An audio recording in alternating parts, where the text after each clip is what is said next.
Just throw balls in all the directions. I'm just gonna hit everyone with balls. Butterscotch. Hey everybody, welcome to episode 38 of Coffee with Butterscotch, the game dev comedy podcast of Butterscotch Shenanigans. I'm Seth and I'm the games programmer. I'm Adam and I'm the web developer. I'm Sam and I make art. And today is February 16, 2016. And before we get started, we have a warning. Anything can happen on this show. We have no filters between our brains and our faces. Except for pop filters. We do. I have a pop filter. Mm-hmm. Sam has a fuzzball on his I mic. hope it's not between your brain and your face, though, because you'd be super dead. Podcasting is a rough business, you guys. Yeah, man. So, there might be some profanity or innuendos or outer-endos. Out your endos. Whatever happens, it's going to be rough. So if you're sensitive, if you're a baby, if you're a toddler, just get away, go outside, play with some sticks. The less object permanence you have, the less you should be listening to this podcast. Yeah, it's a direct one-to-one correlation. Okay, so what's been happening this week, boys? Things have been calm. Things have been quiet. It's been rather nice. It's kind of like being in a little cabin out. Well, we also nuked our Twitter account, which is part of the reason why. And I mean, we didn't actually, we nuke did not Twitter. kill anyone. Let's just put that right out. Or Twitter. Everything still exists. Everything's alive. As much as we might like to, but we basically said, we're kind of done, I guess, with the Twitter we had a deep conversation about the tools that we're using, like and it's Twitter. always it's very important to ask these deep questions. I just want to promise about your tools and about how big of a tool you are and how to handle it. you know? Yeah. And so we looked at Twitter, Facebook, Reddit, the forums, Discord, all these things that are, constantly needing our attention. And we realized there's just too many of them and they're getting in our way. So we just went ahead and decided we're going to try to funnel everything into one place. And we put up an announcement on our Twitter saying we're not going to use it for a while. Yeah, it is unfortunate because we have really enjoyed interacting with our fans and when people shout out to us being like, hey, we love you too, and all that stuff. But there's just so many people. But I mean, there are still plenty of places that they can. Yeah, there's still plenty of places. And you can actually tell us directly. For those few of you who listen to our podcast, it's actually very easy just to go send us a big shout out via our contact form. So there's lots of ways. Do it. But yeah, so I mean, through that quietness, that quietude, we've been able to actually start working on the quality of life patch, which is coming along swimmingly. First, Seth, tell us, what is the quality of life patch? So the quality of life patch is the first sort of major update to Crashlands. It's going to bring some cool new features like colorblind mode, which we talked about last week, and several new items. One that I'm particularly pumped about is the ability to combine 20 of your gravestones together to make a memorial to your own failures, which is going to be great. We have some new items like the pot slapper, which I'm not even going to explain what that does. You'll just let that sit. We got things like the ability to reconfigure your UI, so you can put your hotbar on the right side or the left side.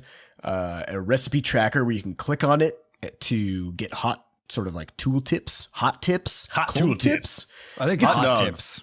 Get some hot tips about your recipes. What is it? Frosty tips? Isn't that what we did in the 90s? Frosted tips? Dude, I definitely did frosty tips. Adam had wicked boy band. Frosted. Yeah. It's actually, one of the things my wife actually makes fun of me about anytime she sees old pictures of myself. She says the following two things without fail every time.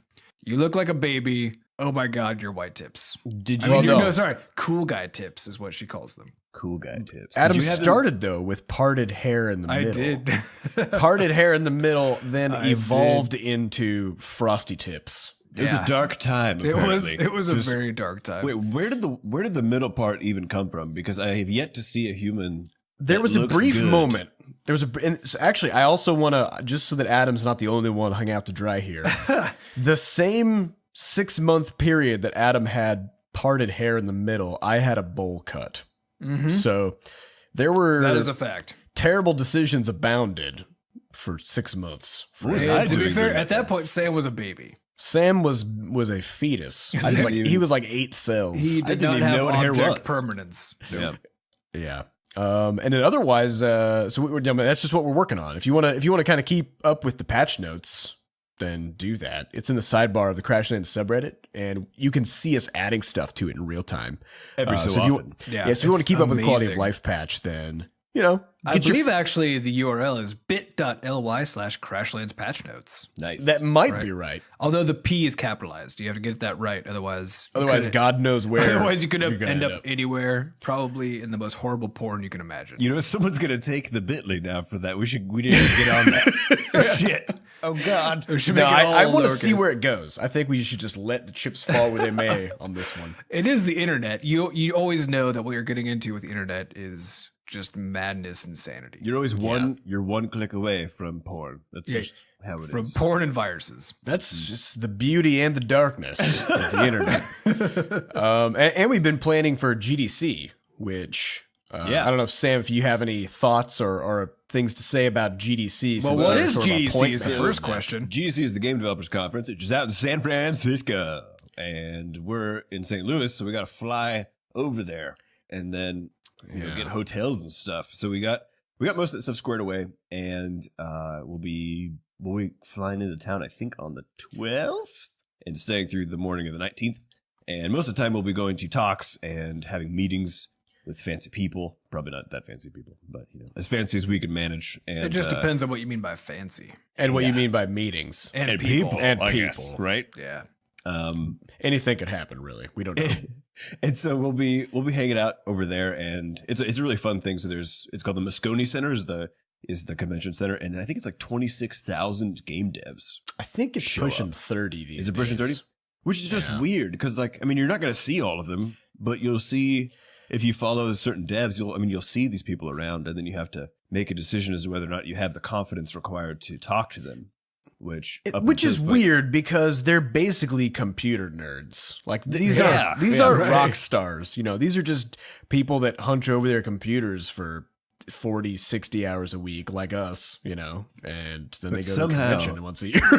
Somehow they're so intimidating though. I think a lot of it is I don't know what to say. Because hey, I like your game. Yeah, exactly. It's like, hey, I loved this game that you made.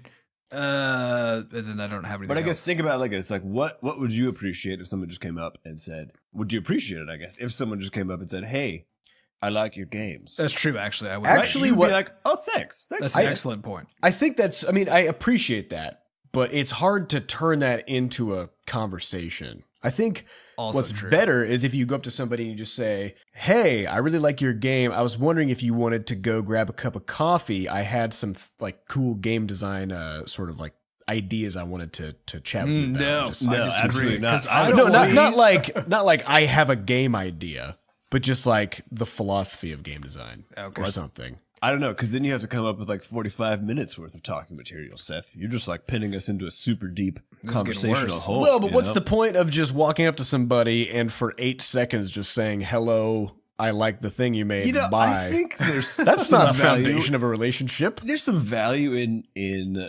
appreciating a person, You know what I'm saying? I mean, okay, there is, you get to make them feel good, but you just get to feel awkward. Right. That's true. There's no give and take. Yeah. So there. what do you do? How do you go from one game developer to another where neither of you know each other, and there's probably an asymmetrical kind of situation where one is really well known, Yeah. and the other one is not, and you're the one who's not in this scenario, right? What do you do? I think you just go up and you say, "Hey, I really, really like your work, and here's a particular aspect of it that I've been thinking about, and what do you think about this or something?" I mean, just make at least turn it into a conversation. Yeah, I So feel what like you're you gotta saying have is a you thing should when you think go up. about it ahead of time. Yeah. I'd say think about it enough that you can actually have a conversation, but don't necessarily freak out and be like, what do I say to this rock star in front of me? There's actually a sort of a third option, and by third I mean second option, which is to flee. You can, or you can just walk up to them and be like, and then just spill coffee on their chest, and then be like, "Oh, I'm sorry," and then grab a napkin and start dabbing it. And I think you have to pickpocket them, right? If I'm If I'm Yeah, catching while the they're movie references distracted, you properly. steal their wallet, take their identity, boom, you're a game developer. Oh, yeah. Just Perfect. like that. This is actually the start of like every rom-com I've ever seen. So I'm pretty sure there might be a relationship down the line. Oh yeah, If it turns into true love. It blossoms. Yeah, There's as soon laughs, as there's a when wedding. you spill coffee on someone and then steal their identity, I mean, that's just fertile ground. It's for a fertile healthy ground for a relationship. new relationship. Fertile Wonderful. The blossoming. It's fertile of something wonderful.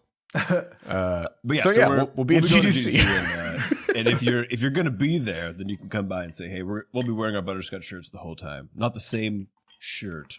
We have Well, the same shirt, but not different the same shirt. copies? Well, actually, though, I have an announcement. What's that? that? I'm going to be working on my abdominals. So Ooh. I'm only going to be wearing half of a Butterscotch shirt.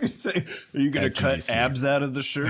Well, I'm just going to cut like a window in the front of it. I don't want to do the whole like, halvesy cut off shirt, Yeah, like that's belly too shirt. weird. Yeah, That's definitely use too a window. revealing. So I'm just going to cut a window in the front, but I'm going to cut like a vertical line down the middle and also 2 vertical lines across it. So it's kind of like 6 tiny windows, one for each One for each abdominal. ab. Yeah, So obviously. if I'm working on my hip flexors, which is like, Yeah, man, cut the sides of your outside pants off. torso. It's like that conversion space between torso and leg butt. Should I just cut Torso and leg butt. a matching Yeah, I think oval hole? if you got it, flaunt it, right? Whatever is your best feature, just make sure to cut a hole in your clothes so people can see it. Yeah, I think what's that's the a point of good living strategy. otherwise? Absolutely. You know what I mean? Yeah. And Yeah, what else is happening with GDC? Well, Sam? we should. Anything? I was I gonna don't say that I was gonna finish that off with saying if you see somebody in a Butterscotch shirt, which is a black shirt with logo Butterscotch Shenanigans, just like you see on our splash screen, you should say hello. 'Cause Also, you we should want to say hello rub back. whatever exposed piece of muscular flesh has been decided to be poking out. You just come up and give it a hefty flesh slap with your palm, with your with medium-sized Seth's palm. abdominal. Or, if you've got a part of your clothing that's cut open, you can slap that against the other exposed. Just like it's like a high five, but of flaunting. A flaunt 5. Mhm. Yeah. It'd be much appreciated, much obliged. Much obliged. Yeah. All right, Adam. And besides the going to GDC stuff, we've been just planning a lot of things. In fact, Yeah, trying we to figure have. out. well, we kinda haven't really what to been do. planning. We've been No, confused. we've been Well, pondering. We is what we've did been plan, and then we realized that we don't know what we're doing again, and so we stopped planning. And we went back to pondering. Well, here's the thing, guys. There's the thing. What we've been doing for the past 2 years is making Crashlands. yeah. Yeah. And now That's a Crashlands fact. is made. And it lives out in the world. And yeah, we have a few things we're going to do with it. We have the quality of life patch and the creator patch are coming out pretty soon, actually. And then we're into the next phase. And even now we're actually on to the next phase because Crashlands is out. Yep. So we're trying to figure out what the hell to do with the studio. And we don't know. Well, and the reason that we can even ask this question is because up until we launched Crashlands, the only option we had was to just keep doing exactly what we've been doing. Yeah, we were making effectively no money whatsoever. And so, yeah, we just had to keep on making Crashlands until it was out and hope that it didn't flop so that the studio could survive. And then it didn't flop, and it actually is doing well. And so the question is now, what do we do? And the answer is And all the of us answer looking is confused. we're trying to figure it out because so the biggest question, the one that we're really struggling with right now, is the question of expansion.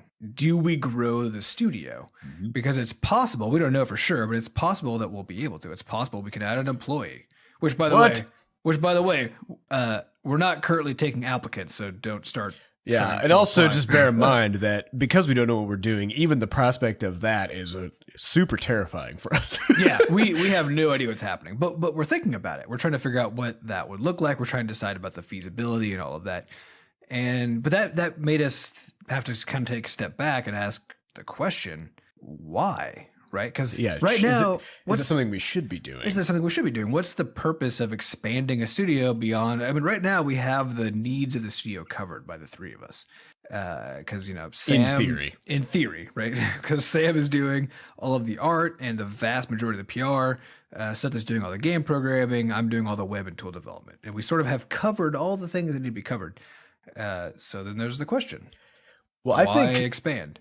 I think one of the big problems that we've experienced over the years is that, we have, so just me as the game programmer, just Sam as the artist, just Adam as the web developer, which means nothing can ever happen in parallel. So if we want to update Flop Rocket, if we want to take 2 weeks to add some just really sweet stuff to Flop Rocket, as a service to the fans and people who are enjoying playing Flop Rocket, when we do that, all progress stops. Yeah, it takes away 2 weeks from the current project or the next project. Yeah, it's kind of like the revolution that happened when suddenly we had dual core processors, right? Oh my God, your computer can just do so many more things now because it doesn't do everything one at a time. And so this is something that we've been thinking about as a possibility.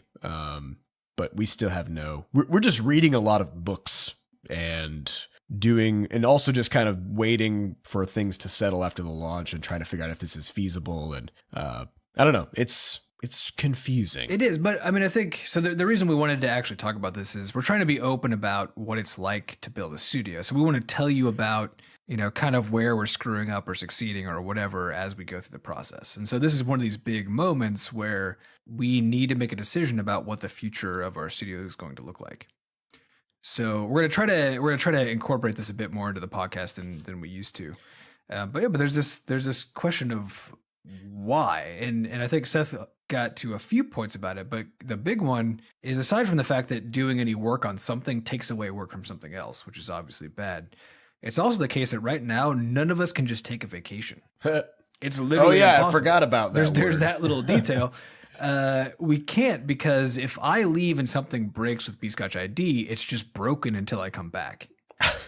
Right? If Seth leaves and something happens with the game, it's broken until he comes back.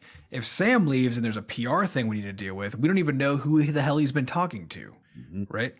We've all become, or if the art breaks.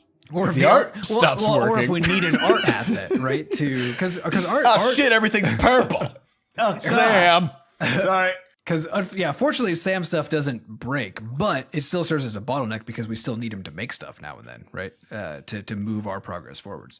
And so right now, because there's only one person basically assigned to every single task we have to do, if we need that task done and the person isn't there, we're just fucked. Maybe we should just rename the studio Bottleneck Shenanigans. It basically is, right? It's a bottleneck factory is what we've created.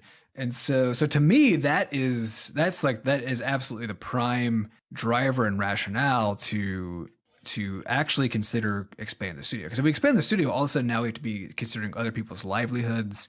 The risk becomes really complicated, actually, because now we're not just risking our own salaries, which we can just choose to do, right? Mm-hmm. But now we have to make sure that if we bring in people, that we're not risking their livelihoods. We want to make sure that we can pay people into the future and all that kind of stuff. So all of a sudden, I can't have that on my conscience. Yeah, or it becomes complicated and sort of emotionally just tricky. And it has to really be worth it. It makes everything seem real. Yeah, right. It makes us feel legit, which is kind of cool, right? If we get to hire people. But yeah, so to me, the main rationale is if we do this, then that puts us at the next level up, where now all of a sudden the company of Butterscotch Shenanigans can continue to make progress on stuff without, even if one of us is gone for a week. But there's another side to that coin. What's that? Which is the company has to keep making progress on stuff. True. Right? Yeah. Because when it's just the three of us, we can go, gosh, technically we could be like, let's just step away for a month or something. And we'll just not get paid for that month and whatever, like that's a decision that we could make.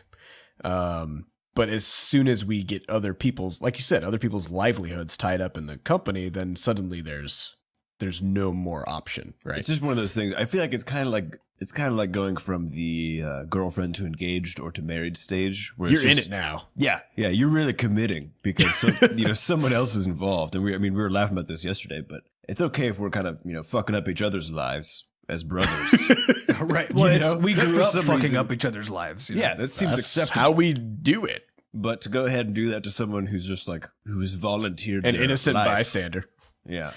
I don't know. Just some freaky stuff. I guess if you have a studio that is more than, or I guess that has hired someone, and you got some pro tips or maybe like a book to read, Yeah, send it our way. send Anything. it our way. Through the Anything. contact form or the forums or an email. I don't care.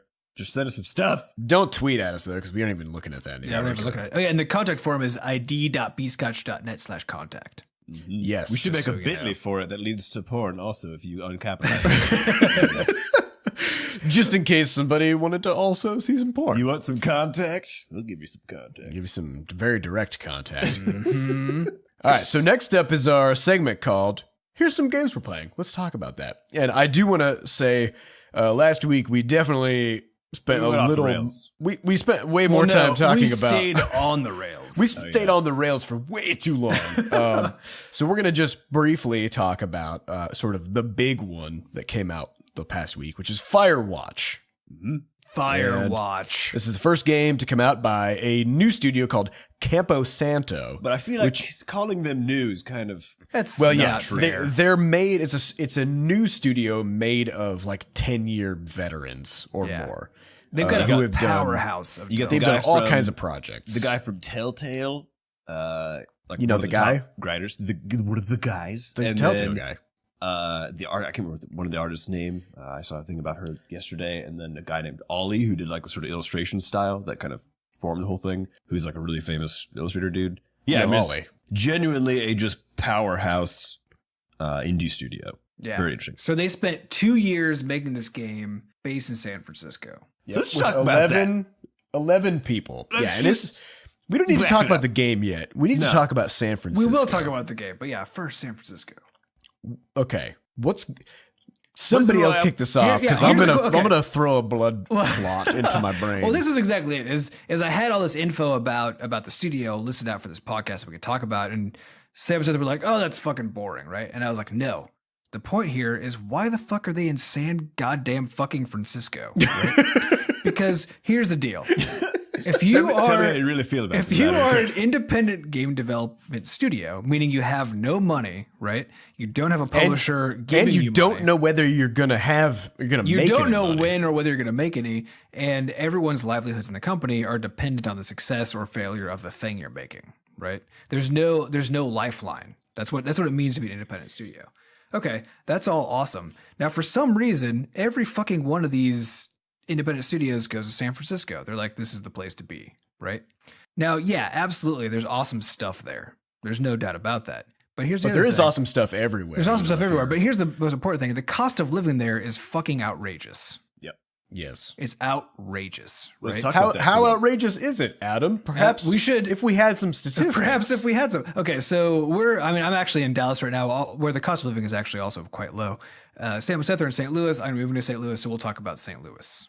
Right. So St. Louis is where 50,000 Butterscotch lives. Yeah, and a big part of that is, I mean, we have had the option to move anywhere we wanted to, like very early on in the studio. I mean, this is something we actually talked about when we formed Butterscotch. It's like, oh, do we want to go somewhere else? Because at the time, the St. Louis scene was sort of just getting rolling, and we had heard from a few of these sort of bigger heads in the games industry that if you want to make games, you got to go to one of like 4 places, all of which are kind of bigger cities or with higher cost of living for some reason. So we decided to stay put because going back with Adam's line of reasoning, we were like, okay, we need to keep our costs as low as is physically possible. And St. Louis happens to have an extremely cost-effective way of living. So 50,000 buckaroos in the city of St. That's Louis. dollars. That's dollars.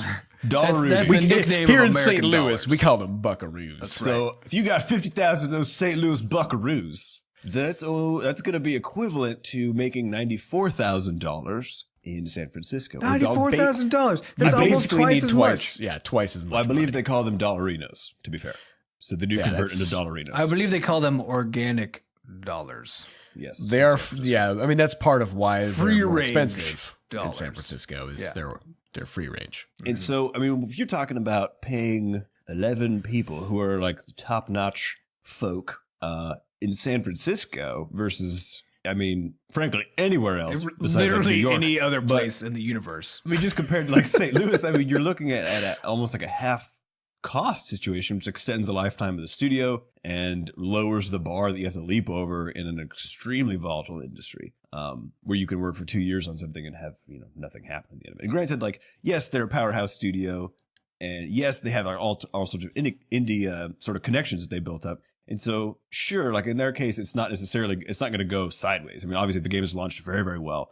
And I'm sure it's doing very well for them comparatively, even with the extra cost on top of it. Yeah, But the problem isn't studios like this. It's studios that are brand new with new people, whatever, who look at studios like this Yes. and go, oh, they went to San Francisco to make this game. They must know something. There must be great stuff happening there, and I need to be there, right? Right. And so people fucking pick up everything and Well, move. but we missed the most important point of all of this, which is no matter where you make your game, it goes into the same global market and has the same money-making potential. right, because there's this thing called the internet that's been around. You don't. That is You're how not you sell your selling game. your game to San Franciscoans. You're selling your game to the entire world.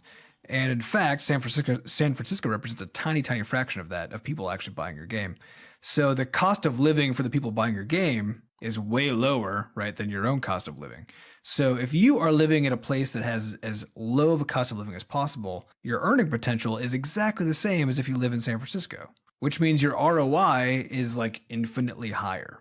I will say, though, there's one important note here, which is if all of them already lived in San Francisco, Yeah, sure. then okay, like, But I guess- even better. even would then, be- if you had moved, I don't know. Yeah, you can't ask 11 people to just pick up everything and move. I think that's No, but it's one of the things is because I was reading some stuff from the developers of this thing, and they were talking about how much they were risking and how expensive it was to do this project and all this kind of stuff. And I couldn't help being pissed off the entire time because I'm like, literally half of the reason that this is so risky and expensive, et cetera, for you guys is because you're doing it in San Francisco. Yep. It's just because of where you chose to be while you did it, right? The risk is literally cut in half in terms of the financial risk involved in the process if you were to go somewhere else and do exactly the same thing. indeed. And it's weird because we've gotten this a few times when we got to GC, and I'm sure we'll get at least a little bit of it again this year, where someone's like, "Oh, where are you guys based out of, or where do you guys do game dev from?" We'll be like, "Oh, St. Louis," and they're like, "St. Louis." They go. and they're like, "Oh yeah, I flew through there once." Yeah, or over it is usually what they'll say. Over it. And it's Well, like as it's if so as if weird. the place that you are somehow impacts the thing that you create, which sure it can if like your inspiration comes from like looking at the Golden Gate Bridge for some reason, right? Then yeah, okay, sure there might be some sort of thing there. But for the most part, when it comes to video games and software in general, you can make that shit anywhere. Yeah. It just And I doesn't think You matter. just need a laptop and an outlet. The important note is that like your ideal circumstance is where finding a place where the cost of living is super freaking low, but where simultaneously there's actually a game dev community that has like knowledge floating around that's open and willing. The two places that come to mind are basically like St. Louis and Austin, because Austin has only like slightly more expensive cost of living. I Although believe, than St. Louis. Austin's getting worse because it's like the new San Francisco. Oh no! Yeah. Oh no! Every place has this thing where they're like, we're gonna become the new Silicon Valley, and Yeah. then You don't want that. you don't do it. That should not Yeah. be your dream. It's a trap. Just keep doing your own thing and don't let anybody know. Actually, we shouldn't have talked about this because now, Oh, of shit. course, now everybody's gonna move to St. Louis and it's gonna be ruined. Yep. Anyways. All of our listeners. But let's get off of our ridiculous. Our soapbox. San We should talk about Francisco the rant. game itself. Sam, Okay. tell us about this game. You're the only one who's played it. I did play the shit out of it. By that I mean I played it for 3 hours because it's 3 hours long. Wait, so you played it? You played it from start to finish? I played it from You start to played the finish. shit out of it in that you played the whole game. I played the whole thing. For 3 I hours. read a lot of I did like a lot of the additional chattering that is available in this thing. So the basic idea with Firewatch is also the biggest insult hurled at it in what is a like curiously perfectly descriptive but also derogatory way is calling it a walking simulator, because the interesting thing about it is it's all about the narrative and all about the story. And so you play as a dude named Henry and you go out to be a Firewatch for the summer and you chat with a woman named Delilah, who's your like a watchtower sort of supervisor person who's a watchtower over. And your whole job is just to watch for fires. And then, of course, like some weird stuff happens and there's mysteries and mysteries and mysteries and that sort of thing. And the interesting thing, though, about just the gameplay in general is that that claim of it being a walking simulator is like shockingly true. You don't like you walk around and you can pick up stuff and look at it. And by stuff, I mean like some books and like cleaning agents that are in your little tower and like pine cones. And then otherwise you basically just walk around until you find the thing that like narratively you're supposed to engage with. And then you kind of call it in over the radio and then listen to this extremely well done voice acting. And the story just plays out like this. It's like that's your interaction with the game is walking. You can toggle a jog, which tries to untoggle itself at like every foreseeable moment for some reason. And you kind of, I mean, you sort of learn, it's a small map, like it's a small world. And so you kind of learn how to get around and you get a compass and a map and that sort of thing. But it was very curious to me because I knew going into it that a lot of people had complained about the duration of it. But as we talked about 2 podcasts ago, duration is just a really dumb metric for talking about video games. Or really just media in particular. The question kind of is this giving you an experience you can't really get anywhere else? That is, and I think I'd like to add on to that, that is highly, like very interesting for the medium that it's presented in. So, okay. In the case of, and this was like my walk away feeling coming out of Firewatch. I finished it and I thought, I mean, I want to stress again, like the execution of everything in the game is phenomenal. So the art is ridiculously beautiful. Good. It's so stupidly good. I would just sit there and like stare at the clouds for a while because it's just so freaking pretty. It may be worth the cost just to be in the art. Yes, you get to go live in the art. It's like paying a fee to go into a museum. Art museum. Yeah. And the story, I didn't really like how the story ended. I think a lot of people had the same complaint, but again, like the writing is extremely well done. So again, the execution of everything is just so good, and the voice acting is phenomenal. Just everything is so good on an execution level, but the overall design of it left me confused because at the end I got up and I just took a moment. I was thinking about it, and then I went to bed and I was talking to my fiance, and she was like, "Oh, how was it? You're just playing it for 3 hours." And I said, I think I would have rather watched the movie or read the book because to me, they didn't. I mean, we talk about this, what is a game concept, right? What is a game? What isn't a game? Does it matter that things are or are not classified and labeled as such? And I think the difficulty for me is in this particular context, I don't necessarily care about who's calling it what. I just care about what it's doing. What is it taking advantage of with the medium that it's given? And the truth is, to me, with Firewatch, it doesn't use any sort of loop structures whatsoever. So there's no skill in navigating your environment. And really. The core mechanic is walking. The core mechanic is walking. But the narrative is so fucking good. And it's just like it seems like with something that had so much of the focus just on the narrative, like, I mean, there's not any game elements to it in the sense that in my mind, like you can't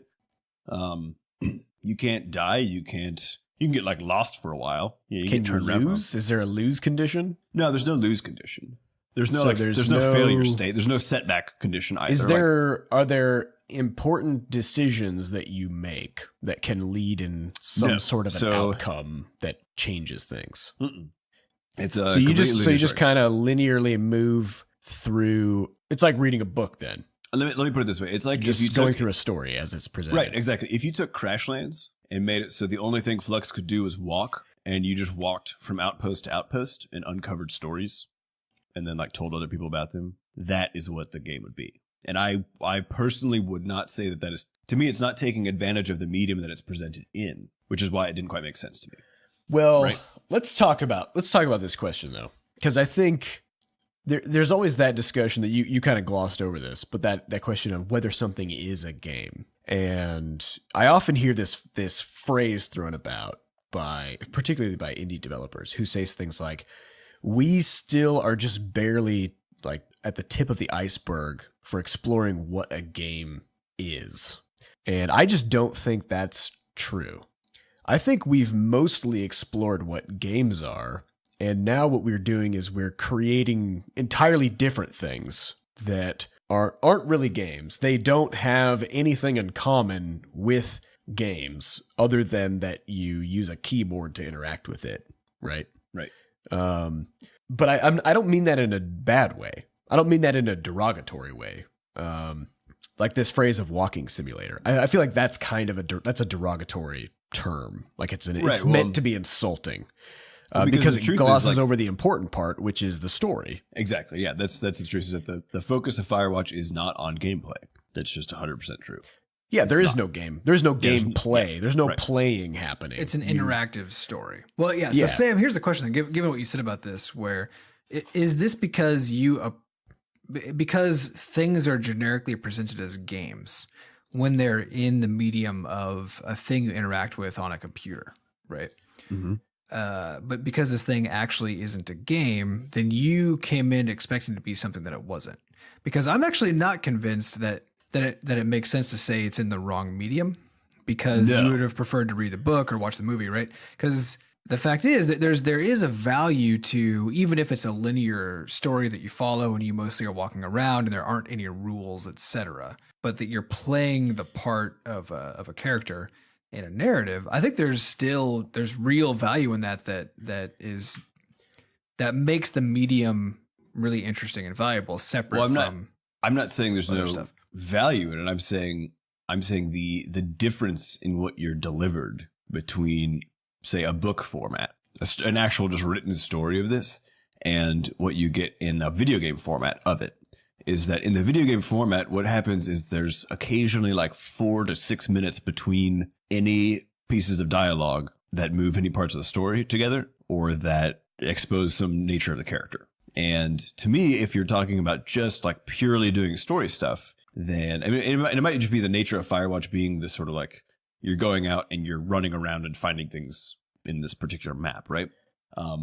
There's going to be the chance that people get lost or whatever else. And I think it's just the case to me that if the core point of your game is the narrative, or of this experience is a narrative structure. Well, it's not even the core point; it's the sole point. Right. Right. That's the only part of it that matters. Right. Then why wouldn't you choose to deliver that in a manner that is most congruent with that, which storytelling?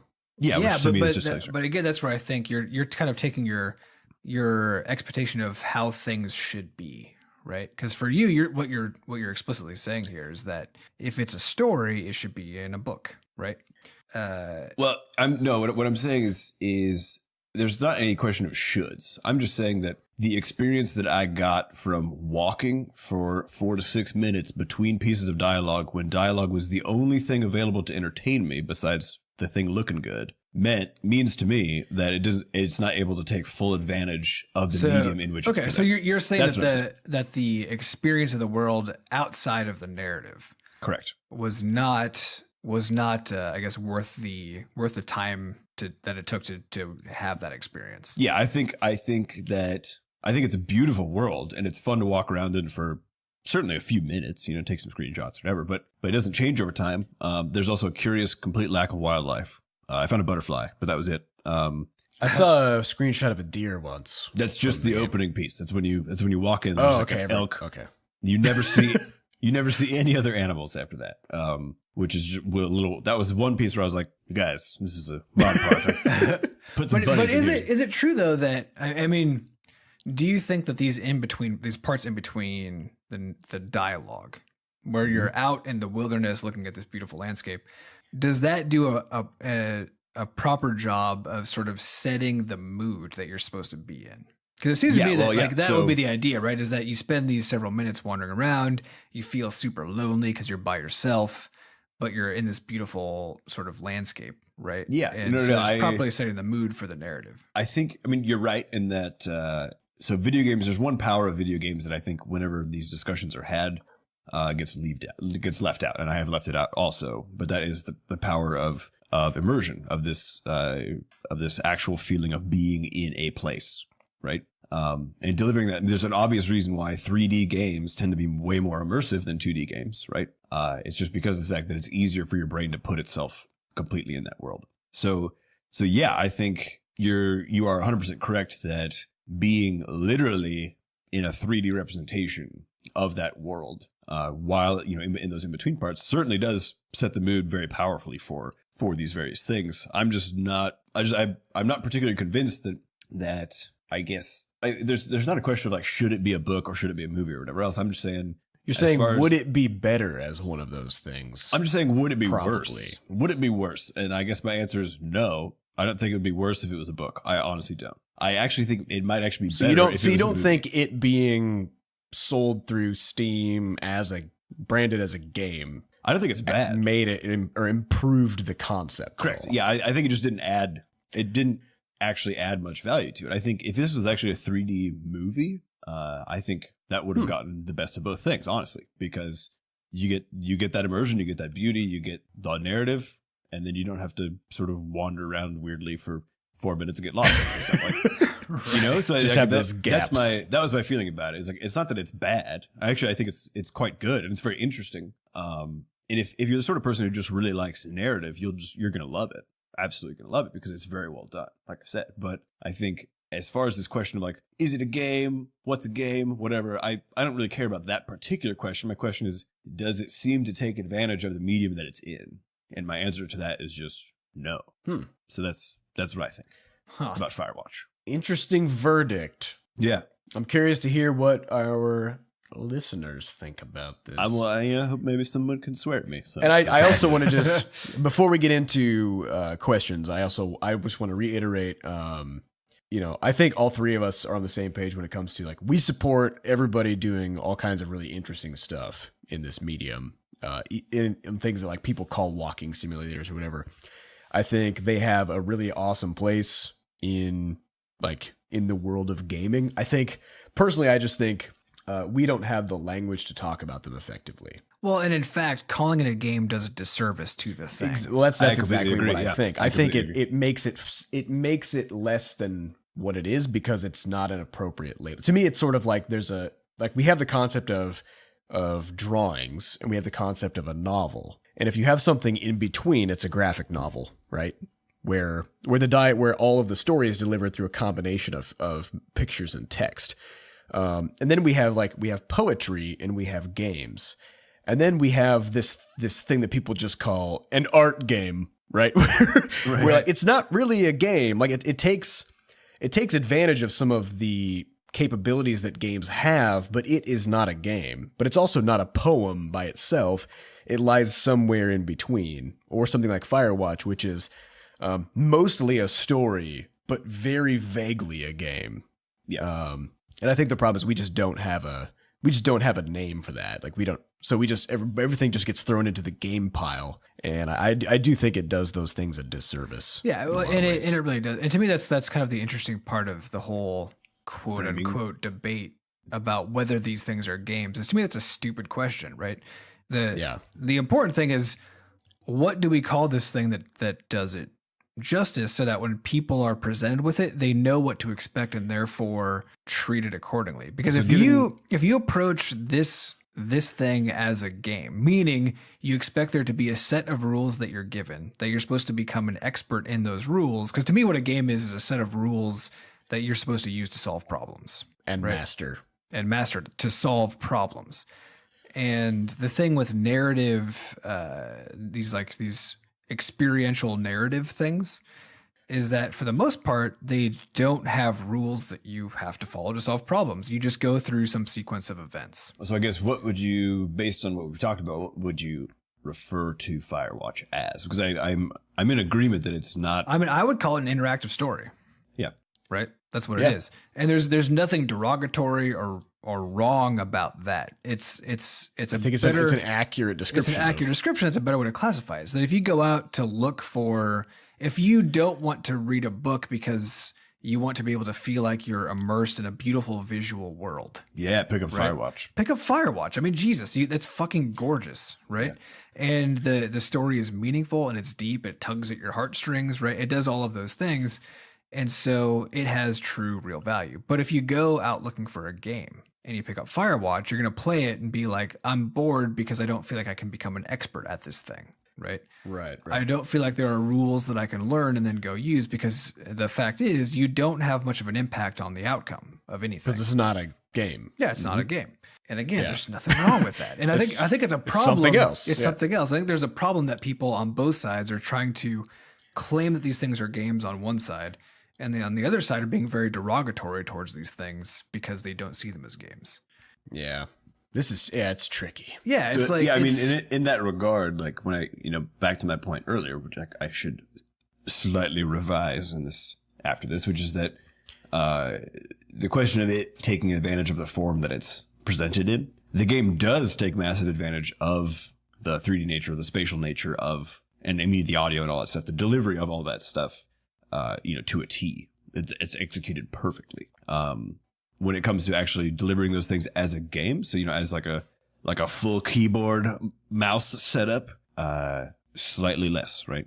and you're probably only saying that because you go into it expecting. Well, yeah, some but so I guess exactly right. But this is interesting because we were complaining about this. I think 2 podcasts ago or something. I know it's perfectly in line with that. The control support for Crashlands, because we got tons of people who are like, "What the fuck? This game does not have controller support. Therefore, it's clearly just a shitty mobile game trying to get all up on our Steam, right?" And the interesting thing about it is that this is the same argument to me. It's the same one, because all they're saying is I have a way to interact with this here, and you won't let me do it. Therefore, this is less of a thing. Like it's sort of like it's doing it wrong. Yeah, it's putting dust on the idol. So the proper question is, what is this thing trying to do, and is it doing that thing well? I think the answer is tell a good story with some seriously intense immersion, and I would say it does it very well. And I think that's the most important metric when you're trying to decide if a thing is good or not, right? Is what is the thing actually trying to do, and if it's pulling that off. The moment you try to make that thing be something else and start rating it and reviewing it as a version of a thing that it was never intended to be, then you're doing yourself and that thing a disservice.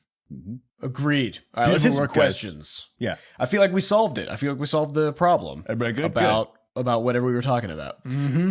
All right, so these questions come from Butterscotch ID members, and also some of them are anonymous, and they're all submitted through podcast.bscotch.net. And people can also vote for each other's questions, so we just kind of skim off the top whatever questions tickle our fancies and answer them every week. Really, whatever tickled your fancies since you voted. Yeah, that's true. Yeah, we're just subject to the whims of the people, you guys. Whoever's being tickled the most. That's what we're into.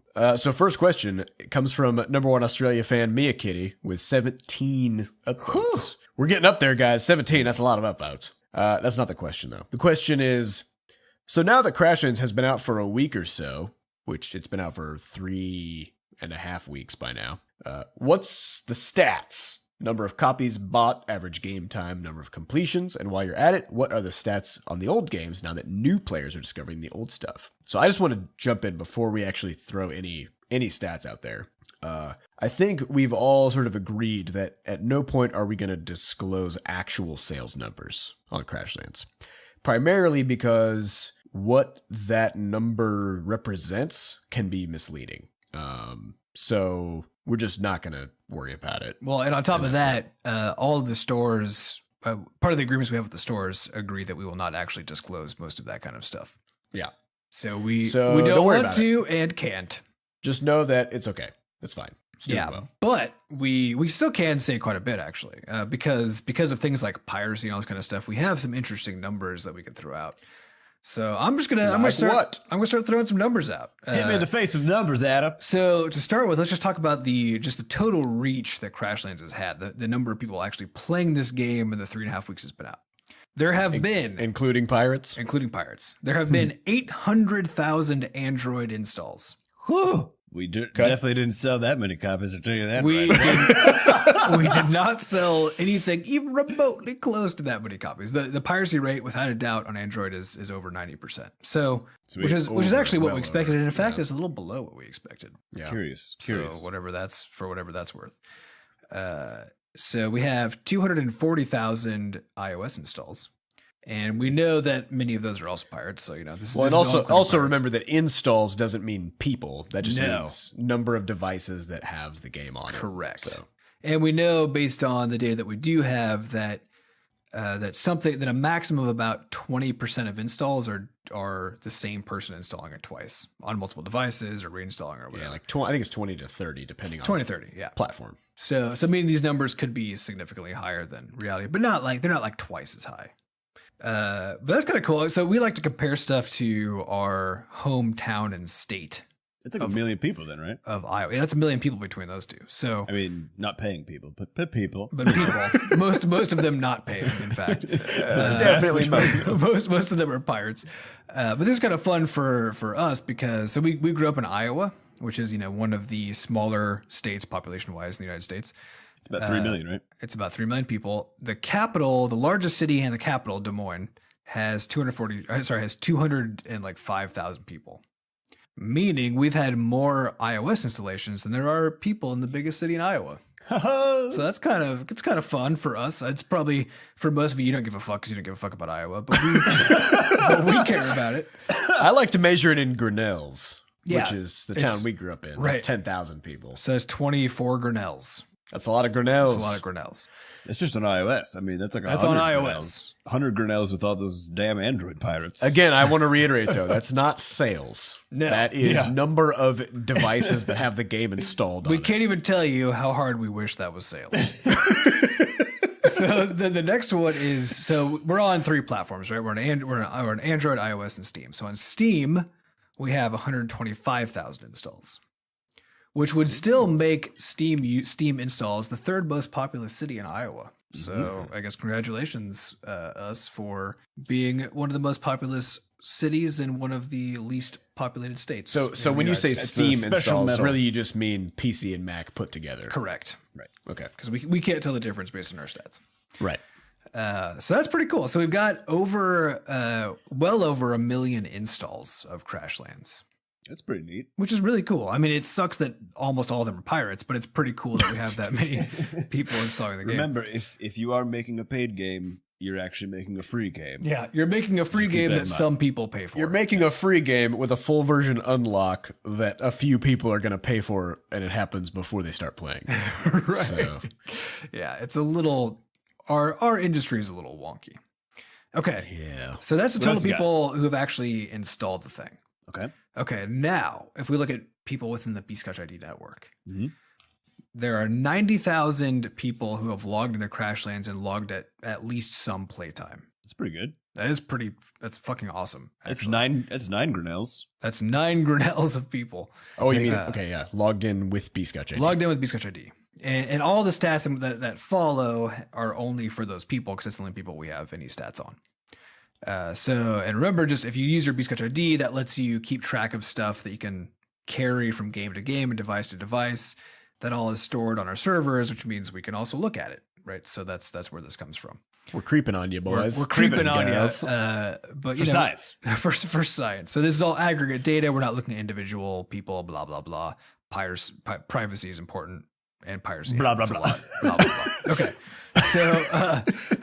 so we have. I like how sincere you are about this item. Privacy is important. Blah blah blah. Let's move on. Okay. Blah, blah, blah. Shut your mouth. And it is. Let's The go. fact is, we're not actually storing anything that's really privacy.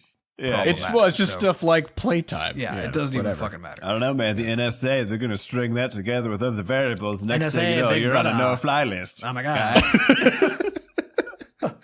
I see you made it to space with flop rocket a suspicious number of times. You're a You're not allowed suspiciously to good stay. pilot. It's almost as if you've been training to be a terrorist. Yeah, well, okay. I can guarantee that if the NSA has tried to hack our websites, they have succeeded. So the NSA knows everything about your Adam, this doesn't speak very your, highly sta- of you. your stats in Butterscotch ID. No, what it does is speaks highly about the NSA in terms of their hacking skills. I see how you turned that around. If their hacking skills are anything like the groping skills of the TSA, Yeah, and they're We're in high. trouble. then we're in a world of trouble. Or their ability to claim that you have bomb residue on your fingers and then wipe you with a weird pad for like 2. What is that? Yeah, I don't know Like what the fuck that is, and they just stick the pad in a little machine and like, nope. Turns out you haven't been making. Let me tell you bombs. guys, I had a great experience. I was traveling to India, and I had been. This already sounds like a terrible experience. Actually, no, sorry. I was traveling from India. I had been traveling for 26 hours, and I finally landed in Chicago. And when I got to when you get to the U.S., you gotta like take your bags out. That goes through customs. Then you pick your bag up again, and then you got to recheck be it. accused of being a terrorist and so on. Yeah. So I had already. I cannot reiterate enough. I had already been flying across the entire world for 26 hours. I get to Chicago. I check my bag. They swipe my hand with the little stupid swibbity swab pad, and they're like, "Hey, buddy, you got bomb residue on your hands." And I'm like, "What the fuck?" I've been flying for 26 hours. And so they're glad we caught you before you could set off that bomb. Before you could get on an airplane. So they open up my bag and they just start dismantling my electronics, trying to find a bomb in there. And they just took a fucking screwdriver and jammed it into my Kindle and just like ripped it in half. Wait, into your Kindle. A Kindle is like an eighth of an inch thick? Yeah, this is like one of the old school Kindles. I mean, I can't say I know much about bombs, but what the fuck kind of bomb could you put inside I don't of a know, Kindle? But they just fucking ripped it. They just ripped it a new one. One of them special e-ink bombs. Ooh, yeah. I've heard about those. And I was really bummed because they found my bomb. So shit. Oh, man. Then I went to jail, and that's the end of that. So. Yeah, Seth is actually in jail right now. I don't know if you guys were aware of this, but he's VoIPing from his jail cell right now. Yeah, I VoIP a lot in here. Yeah. So what anyway, else are do? that was my Kindle bomb story. The end. Good story. Well, I'm going to move on to the rest of the statistics then. Okay, do it. So that's how many. So we got 90,000 people in Butterscotch ID playing Crashlands, which is awesome. And I'm going to skip over like who's on what platform because really who gives a shit. But so let's get into the fun stuff. Okay. Those 90,000 players have put in 122 years of human time. Whoa. Into playing Crashlands. Just the Butterscotch ID people? Just the Butterscotch ID people. Wait, so if we multiply that into the million mark, right? What does that give us? A bunch. Well, it gives us more than 11 times that much. Yeah, it gives us. That's gross, guys. That's like it's like 1,000 fucking years. Crashlands very likely has consumed 1,000 years of human life. Yeah. Keep playing. We grow immortal and more powerful by the day. But the conversion rate is really bad between player years and us becoming immortal. It's like less than 1%. So it does take a long way less than 1%. Yeah, we need much more playtime before we can become immortal. So get on that, please. Yeah. So that's pretty cool. 122 years of people playing. They have killed across them 48 million creatures. You fucking monsters. Yeah, you guys are awful human beings. They have harvested 128 million resources, which also makes you terrible for the environment. But did they Wait a minute. That means that if you actually move that out across the pipe, that's over 1 billion. Yeah. Right? Yeah. Yeah. Over 1 billion resources have been harvested. You guys are destroying Woanope so hard. My favorite part about that is that we have, in 2 years, we put together a project that in 1 week has made, or in 3 weeks, has made 1 million people click 1 billion times, which just cracks me up. That's a minimum you're talking about. Yeah, I mean, we are dispensing so many taps right now. Yeah. How many? If you could take all of that click energy or tap energy. You could probably power a flat screen TV. Yeah, or you could probably make an e-ink bomb. Well, I mean, you could do that with anything. That's true. Apparently. Yeah, it's super easy to make an e-ink bomb. So I hear. So people have also crafted 96 million items. Jeez. Oh, that's kind of now boring in retrospect. Who gives a fuck about how many items? They've give a fucking They've caught 20 million fish, which seems like a lot of fish. You know my favorite part of this? There's so many people in the subreddit who come in and they're like, "Look, I'm trying to get these gongs, the damn gongs." They're like, what's the drop rate? It's like 1 in 1,000. So, yeah, it's super low. So they make the fishing bombs. They get all these strategies with the fat-headed, the fat fish. They do all this crazy shit, and then there's always one post. I don't know if you noticed this, but almost every single one of them, someone posts and they say, "Look, guys, I've been doing this for like 7 hours. I can't find it." And then 12 minutes later, they're like, "Oh, found it." Yeah, almost every single time, right? Like, what? That's because I precisely calibrated the drop rate so perfectly that just at the moment that you've lost hope and you're about to just give up on life, it drops like right at that moment. It was a fine balancing act. It's one of my better, well better played. moments. All right, Adam, what And else you got? across everybody, 2.7 million deaths have happened, which is basically the population of Iowa, the entire state. Yeah. We killed the whole We state of killed the Iowa. whole state of Iowa in Crashlands in 3.5 weeks, which is pretty Okay, good so record. then if we multiply that by 11, right, to hit the whole player base, Sure. then so we're talking like 25 million Yeah. flux deaths. Yeah. It's a bunch. Hot dang, that's a lot of gravestones. And all of those people have walked to the moon and back 6 times. Which is pretty good. It turns out though, I was like, how far is that relative to like the distance between us and Mars? It turns out not very far at all. It's 'cause basically Mars is zero, really right? fucking far away. Yeah. Did we get to Mars yet? How far away from Mars? No, not even close. I don't even want to talk about it because we're not even remotely close. Dude, yeah, I think But you it gotta pick sounds your stats. awesome to say. well, it takes like what, a few days to get to the moon. And it I mean, takes yeah, if you're lazy. It takes 8 months to get to Mars. Yeah, So- and because it's so far away, you're going way faster the whole time, because Yeah. you get to accelerate for a lot longer. But anyway, so What other stats you got? we'll just ignore that one for like a year. Then we'll come back and visit how many mans we've gone, or Marses we've we'll gone come to. back in 8 months. But now here's what I thought was actually kind of cool. 31% of people of all those 90,000 people have gotten to the bog, Oh, wow. which is pretty good. So a third? Yeah, almost a third of people have gotten to the bog. Only 8% though have gotten to the tundra. Whoa. It's a pretty steep drop off. Well, Only- it'll go up. It'll go. So it's a long game. It's only been out for 3.5 weeks, so that'll go up. That's true. Only 2% of people have defeated Hugo. Whoa. Yeah. Only 70. That's actually higher than I thought at like this early. Yeah, in it's the- actually not bad. But it's still pretty dang low. But here's the kicker. Only 78 human beings have beat the game in challenge mode. Whoa. That's not even the hardest difficulty. How many people done it on Insane? 37. Whoa. Man, Rob, 37. that's enough people to just high five. Well, in one that's go. people who are logged in. People right? who are logged in. Still though, That you're still one of means those. that at most something on the order of like 400 people have actually done that, Right. right? Yeah, So that's good. Yeah. Good on you guys. I haven't done it. Me neither. Have you guys? I have not done it. I'm I don't on think that I the could. I'm on the Stone Shaper tier on my insane mode save. So I'm a few tiers into the game. Next question and last question comes from Little Gamer. The question is discussion time. This whole thing's a discussion. Google Play, iTunes, or Steam? That's so. I just want to point out that we did not pick one. We just picked all three. Each one is interesting. Mm-hmm.